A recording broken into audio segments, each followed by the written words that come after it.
Assalamualaikum warahmatullahi wabarakatuh. Halo semuanya, perkenalkan kami dari kelompok 2 Farmasi D.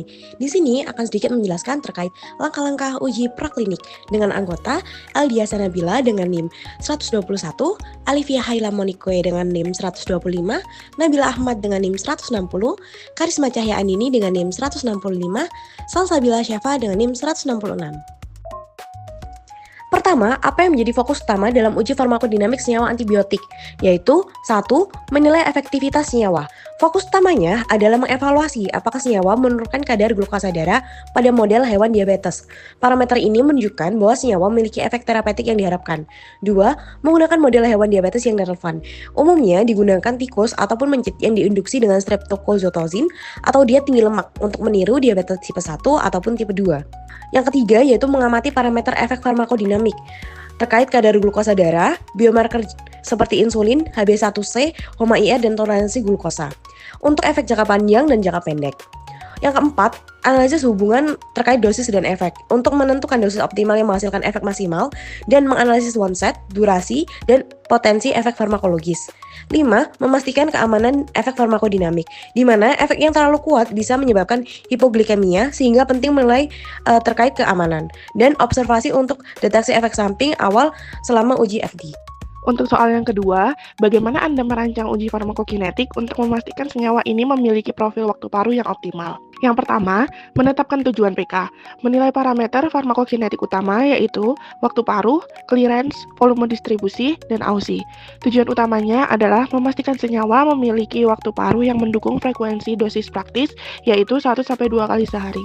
Untuk yang kedua, pemilihan spesies dan rute pemberian. Digunakan dengan 2 spesies hewan, tikus dan kelinci atau anjing. Rute pemberiannya intravena untuk perhitungan parameter murni dan oral untuk bioavailabilitas. Untuk yang ketiga, yaitu desain sampling time yang tepat. Jadi, pengambilan darah secara berkala dari angka 0 menit, 5 menit, 15 menit, 30 menit, dan 1-48 jam. Data harus mencakup fase eliminasi terminal untuk menghitung T-setengah secara akurat. Untuk yang keempat, analisis data farmakokinetik, yakni menggunakan analisis non-kompartemen atau NCA untuk menghitung T-setengah dari slope eliminasi. Selanjutnya, evaluasi apakah T-setengah sesuai untuk durasi efek yang diinginkan. Lalu untuk yang nomor 5, yaitu formulasi dan dosis berbasis T-setengah. Jika T-setengah terlalu pendek, pertimbangkan formulasi lepas lambat atau rute alternatif. Lalu uji beberapa dosis untuk melihat linearitas kinetika dan potensi akumulasi. Untuk yang keenam, yaitu integrasi data PKPD, yaitu hubungkan konsentrasi obat dengan efek farmakologis atau glukosa darah, dan menentukan frekuensi dan waktu pemberian dosis berdasarkan profil T-setengah dan efeknya. Baik, yang selanjutnya, soal terakhir, apa saja parameter keamanan yang harus dipantau selama uji toksikologi? Dalam uji toksikologi senyawa antidiabetik secara praklinis, sejumlah parameter keamanan harus dipantau untuk memastikan senyawa tidak menimbulkan efek toksik yang signifikan pada organ-organ vital. Parameter penting yang harus dievaluasi meliputi fungsi hati, ginjal, sistem hematologi, serta sistem kardiovaskular dan saraf pusat.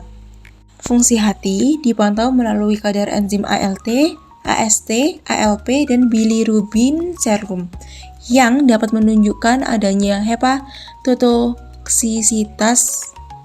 Fungsi ginjal dinilai dari kadar kreatinin dan urea serum, serta pemeriksaan urin lengkap seperti volume, pH, dan proteinuria yang menjadi indikator nefrotoksisitas. Selama itu, parameter hematologi seperti jumlah sel darah merah, sel darah putih, dan trombosit juga diperiksa untuk mendeteksi potensi mielotoksisitas atau gangguan sistem imun.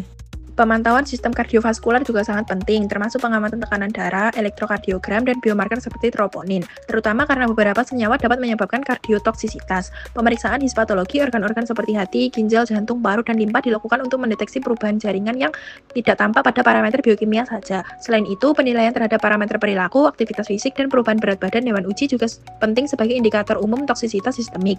Dalam pengujian jangka panjang, parameter reproduksi dan perkembangan serta potensi genotoksik juga menjadi bagian penting dari evaluasi keamanan, terutama jika senyawa ditujukan untuk penggunaan kronis. Dengan pemantauan menyeluruh terhadap parameter-parameter tersebut, peneliti dapat memperoleh gambaran lengkap tentang potensi efek samping senyawa sebelum masuk ke tahap uji klinis. Sekian dari kelompok kami, terima kasih.